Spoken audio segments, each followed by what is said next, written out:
আমি এখানে আমি তো আমার নাম তো আহমেদ রফিক। আহ, একটা প্রকাশনা প্রতিষ্ঠানের সাথে আছি।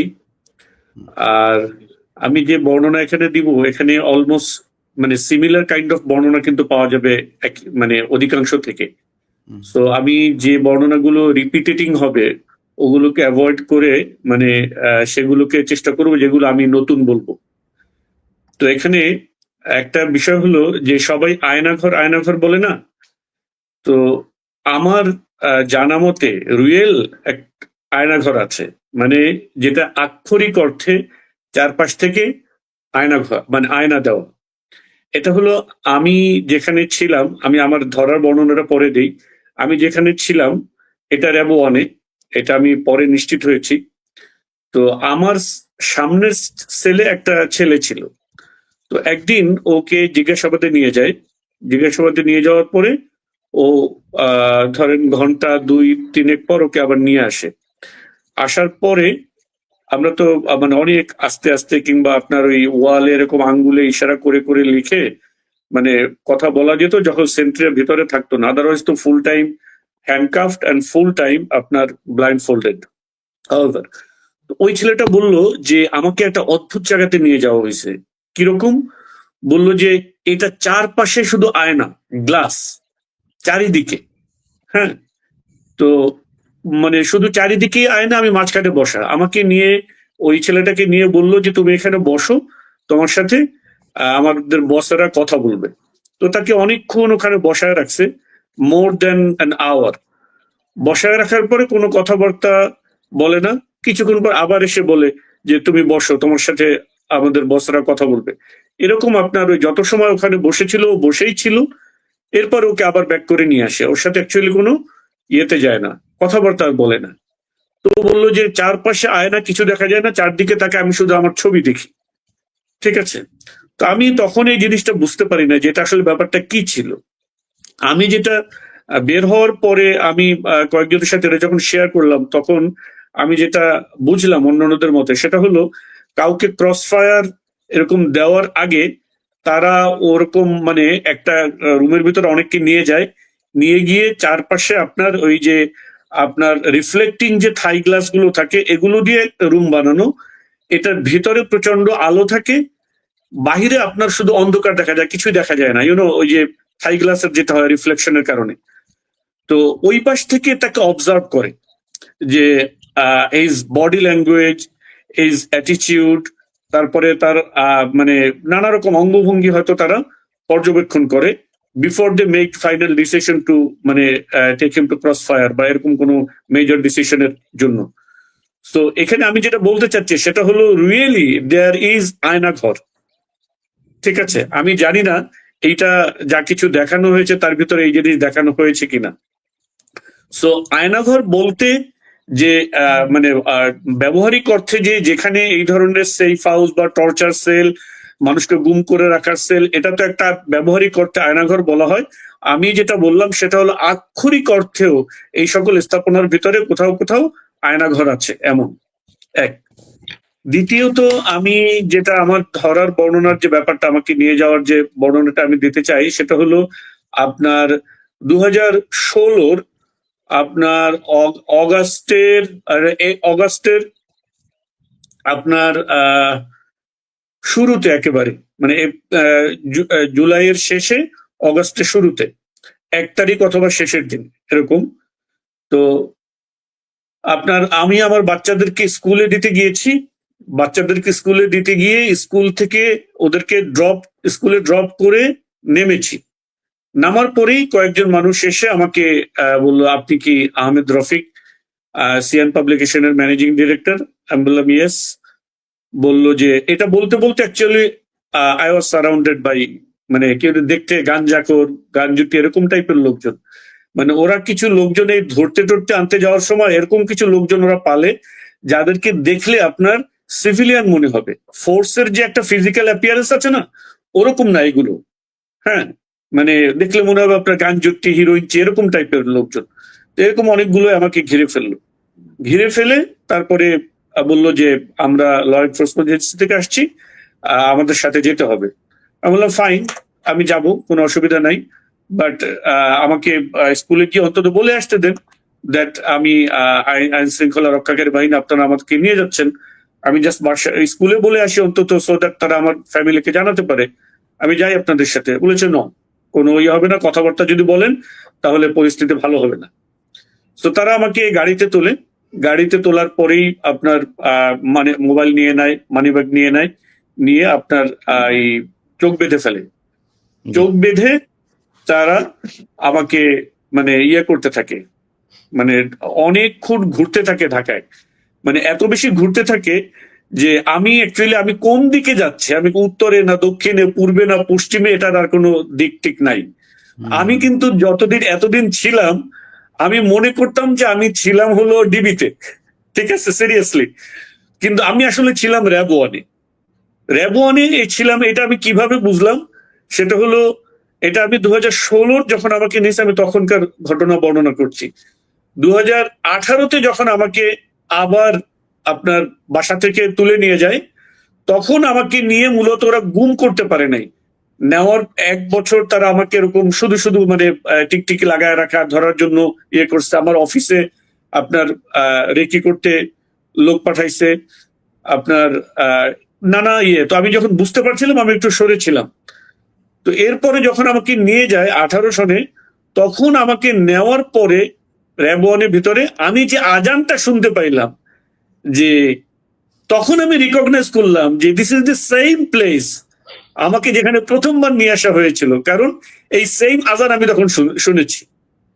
বুঝতে পেরেছেন? তো তখন আমি বুঝলাম যে আমি অ্যাকচুয়ালি র্যাব ওয়ানে আছি। তো তারা ওখানে আমাকে 10 মাস রাখে, 10 মাস। অ্যান্ড এই 10 মাস কিন্তু আপনাকে আমাকে ব্লাইন্ড ফোল্ডেড রাখে, চোখ বেঁধে।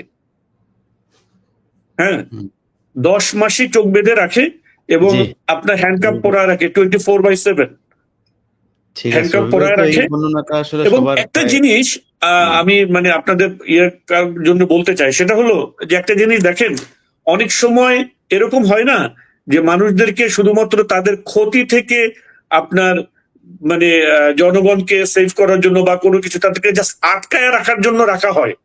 এখানে ব্যাপারটা কিন্তু শুধু আটকায় রাখার জন্য না, মানে এইটা হলো আপনি গুয়ান্তানামো বের যে মডেল, সেই মডেলের ডিটেনশন সেন্টার, ঠিক আছে, যেখানে মানুষকে physical torture and mental torture করে মানুষকে মানে আপনার পাগল বানায় দেওয়া, এরকম টাইপের। কারণ হলো আপনি দেখেন, আপনি কতগুলো ইয়ের ভিতরে, সিকিউরিটির ভিতরে নিয়ে আপনি তাকে রাখছেন, প্রথম একটা গেট, তারপরে আরেক গেট, তারপরে আরেক গেট, এরপরে গিয়ে আপনি মানে একেবারে লোহার শিক দেওয়া আপনার 3-4 ফিটের একটা রুম, 3-4 ফিট চওড়া, আপনার 7-8 ফিট লম্বা, এরকম একটা রুম। আপনার হাইট হলো 6-7 ফিট হবে ম্যাক্স, কোনো উইন্ডো নাই কোথাও কিছু, এরকম একটা জায়গাতে রাখছেন। সেখানে আপনাকে অ্যাকচুয়ালি হ্যান্ডকাপ পরায় কেন রাখতে হবে? নট অনলি দ্যাট, আপনি ধরেন রাতের বেলা মানুষের তো একটা ঘুমের সাইকেল থাকে, রাত 12টার সময় হঠাৎ এসে আপনার হ্যান্ডকাপটা সামনে ছিল, ধরেন আপনি এভাবে শুয়ে আছেন, ঠিক আছে, রাত 12টার সময় এসে হঠাৎ করে আপনার হ্যান্ডকাপটা পিছনে দিয়ে দেবে, so that you can sleep, আপনি যদি ঘুমাতে না পারেন। ইট ইজ ইন্টেনশনাল, মানে for mental torture. It's a detention camp, আমি বলবো ক্যাম্প। এইটা মূলত গুয়ান্তানামো বের আদলে, আপনার গুয়ান্তানামো বের অনেক টর্চার দেখছেন না, দাঁড়ায় রাখা, ইয়ে করে, অন্যান্যরা বর্ণনা করেছে। এইটা ছিল কমপ্লিটলি একটা আপনার সেই গুয়ান্তানামো বের আদলে একটা মিনি ডিটেনশন ক্যাম্প এখানে। তো তারা ওখানে নেওয়ার পরে আপনার এই কি বলে, যখন নিয়ে যায়, নিয়ে গিয়ে আপনার চোখ বেঁধে, ওই যে অন্যরা যেরকম বললো, আপনার ওদের গন্ধ গেঞ্জি, গন্ধ লুঙ্গি, আপনার কাপড় চোপড় ওরা নিয়ে যাবে, নিয়ে গিয়ে আপনাকে ওরকম দুর্গন্ধযুক্ত নোংরা কাপড় চোপড় এগুলো পরতে দেয়। আপনার টয়লেট ওয়াশরুমে আপনি নক করলে আপনাকে টয়লেট ওয়াশরুমে যেতে দিবে, it's not more than a minute, 1টা মিনিট আপনাকে থাকতে দেবে না, এরপরেই আরম্ভ করে দেবে। এর যদি বেশি হয় তাহলে মানে যাচ্ছে তাই ভাষায় গালাগালি করা, নোংরা কথা বলা, কাউকে মাইট দেওয়া, মানে এরকম করতে থাকে।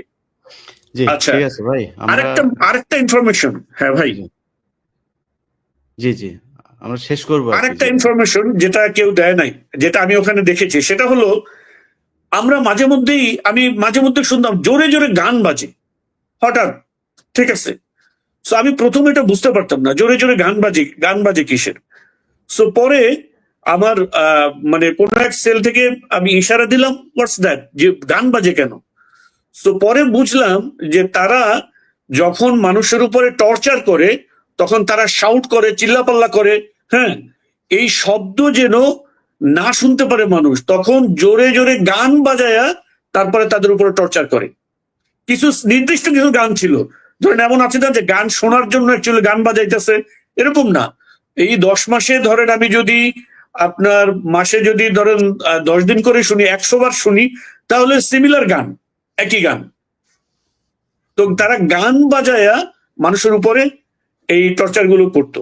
হ্যাঁ, জিজ্ঞাসাবাদের সময় আপনার এইটা আমার ধারণা যে এটা আপনার টিএফআই সেল, যেটা টাস্ক ফোর্স ইন্টারোগেশন সেল, যেটা এইটা আপনার ইয়েতেই ছিল, র্যাব 1-এ ছিল, যেখানে আপনার বিভিন্ন আপনার ইন্টেলিজেন্সি থেকে তারা এসে এখানে আপনার জিজ্ঞাসাবাদ করতো। কারণ একবার এক এক রকম অফিসাররা আসতো, তাদের মানে স্টাইল অফ আর্গুমেন্ট ভিন্ন, টপিক অফ আর্গুমেন্ট ভিন্ন, স্টাইল অফ ডিসকাশন ভিন্ন, তারপরে as if they know nothing, একেবারে নতুন করে কথাবার্তা বলা আরম্ভ করবে এরকম। সো এইটা একটা বিষয়। আর হলো আপনার এখানে যে নিয়ে যাওয়ার যে ব্যাপারটা, আপনার আপনার আমাকে যখন নিয়ে যাওয়ার সময় একই সাথে আমার অফিসে রেইড দিয়ে আমাকে যখন তারা বাইরের থেকে তোলে, তাদের আরেকটা ফোর্স আমার অফিসে যায়। অফিস থেকে তারা আমার অনেকগুলো ল্যাপটপ, তারপরে আপনার হার্ড ডিস্ক, অফিসের কাজকর্মের যে সকল জিনিসপত্র, এগুলো তারা তুলে নিয়ে আসছে। সো তারা যখন আমার সাথে কথা বলছিল, তখন আই আস্ক দেম যে আপনারা কি আমার অফিসে, কারণ আমাকে যেহেতু অফিসে যাওয়ার সময় তুলছে, সো আপনারা আমার অফিসে রেট দিচ্ছেন, আমি ধারণা থেকে বলতেছিলাম। তো তখন তারা আমাকে বলতেছিল যে আপনার অফিসের অনেক জিনিসপত্র নিয়ে আসছে, আপনার সবকিছু আমাদের কাছে আছে, আপনি ধরা খেয়ে গেছেন, হ্যান ত্যান। তবে চিন্তা করেন না, আমরা কোনো ইয়ে করতে এখানে আসি নাই, কি বলে হাইজ্যাক, সন্ত্রাস, এগুলো করতে আসি নাই।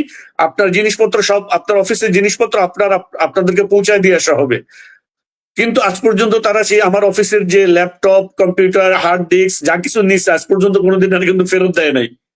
ঠিক আছে, সো দিস ইজ ইট। বাকি অন্যদের যে বর্ণনা, আরেকটা জিনিস আমি পয়েন্ট আউট করতে চাই, সেটা হলো ভাই, আপনি এক একজন থেকে এক এক রকম বর্ণনা শুনবেন। যেমন আমি দোতলায় যে জায়গাতে নেওয়ার পরে দোতলায় যে সেলগুলোতে ছিলাম, মাঝখানে একটা ন্যারো ওয়াকওয়ে ছিল, আর দুই পাশে আপনার পাঁচটা সেল ছিল। সো এরকম না যে এই সেলগুলোই একমাত্র সেল, এই সেলগুলো তুলনামূলকভাবে আমি বলবো যে আপনার ইয়ে ছিল, আপনার অন্যান্যদের যে সকল নিচের থেকে অনেক সময় উপরে আসতো, মানে বন্দীদেরকে এক্সচেঞ্জ করতো অনেক সময়। সো তারা যখন আসতো উপরে এসে অনেকে বলতো, ভাই এটা তো অনেক ভালো জায়গা, আমরা তো কবরের মধ্যে ছিলাম, বুঝতে পারছেন? তো ওখানেই আরো অনেক ভয়ঙ্কর অনেক ন্যারো, টয়লেটের ভিতরে এরকম ভয়ানক জায়গা ছিল। উপরের যে জায়গাটা ছিল ওইটা আপনার ধরেন 4টা সেল ছিল এরকম, যে 3-4 ফিট চওড়া, আপনার 7-8 ফিট লম্বা। এর ভিতরে 2টা সেল ছিল আপনার আরো বড়, এর চেয়ে ডাবল এরকম হাইট, আপনার 6-7 ফিট, কোনো ইয়ে ছিল না, উইন্ডো ছিল না। ঠিক আছে, কিন্তু নিচে এখানে আরো অনেক টর্চার সেল ছিল, যেখানে আপনার মানুষ দাঁড়াতে পারতো না, সারাক্ষণ বসে থাকতো।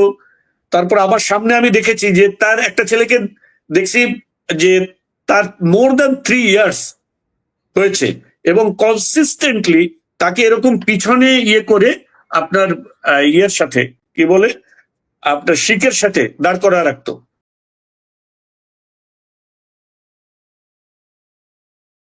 ভাই আমার স্পেসিফিক 3টা পয়েন্ট আছে, নাসির নামে মানে স্পেসিফিক 3টা পয়েন্ট আছে, একটু বলতে চাই। জি প্লিজ শেষ করেন তাহলে। ভাই বলবো? বলেন, শেষ করেন ভাই, একটু দ্রুত শেষ করেন। আচ্ছা, 1 নম্বর হলো সরকার আসলে সরকার যা করতেছে এটা কি তারা আন্তরিক কিনা। অনেক সময় আছে ভান করার জন্য, জনগণকে দেখানোর জন্য অনেক কিছু করে। তো এটা সরকার যদি আন্তরিক হয় তাহলে সেটা অ্যাকচুয়ালি কাজের মাধ্যমে প্রমাণ করতে হবে যে রিয়েলি তারা আন্তরিক এই প্রবলেম গুলো সলভ করার জন্য, নাকি তারা জনগণকে একটা বুঝ দিয়ে হিরো সাজতে চাচ্ছে।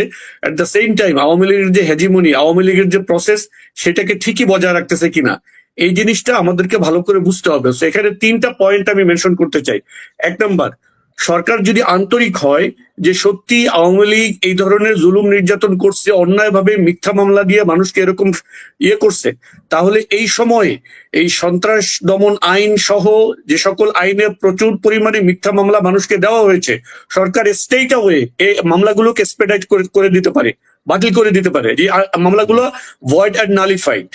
কারণ এই মামলাগুলো যে এই জন্য দেওয়া হয়েছে এটা হাজারবার অলরেডি প্রমাণিত যে এগুলো সব মিথ্যা মামলা, সাজানো নাটক, বানোয়াট মামলা।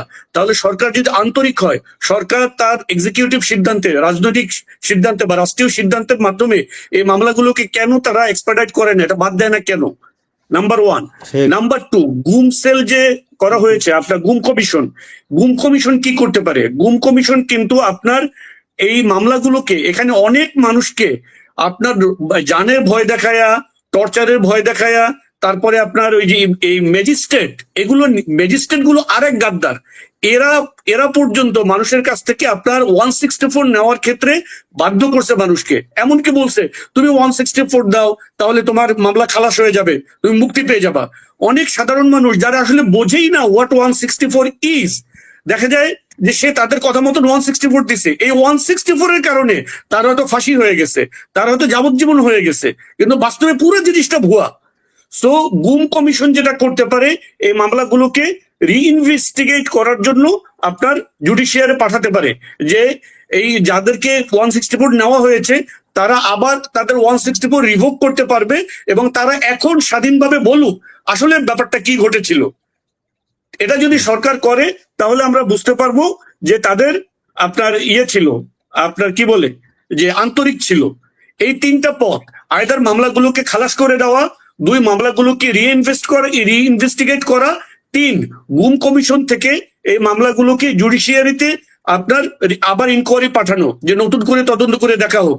এই যে কোনো পদ্ধতিতে যদি সরকার যায় তাহলে প্রমাণ হবে যে সরকার আসলে আন্তরিক এই মিথ্যা মামলাগুলোর ব্যাপারে, এই মাজলুম মানুষগুলোর ব্যাপারে। আর যদি সেটা না করে, কেবল নাটক করে, তাহলে বুঝতে হবে যে তারা আসলে হাসিনার ওই জিনিসই বজায় রাখতে চাচ্ছে, জনগণকে শান্ত করার জন্য কেবল একটু নাটক করতেছে। So this is my message through you to the government.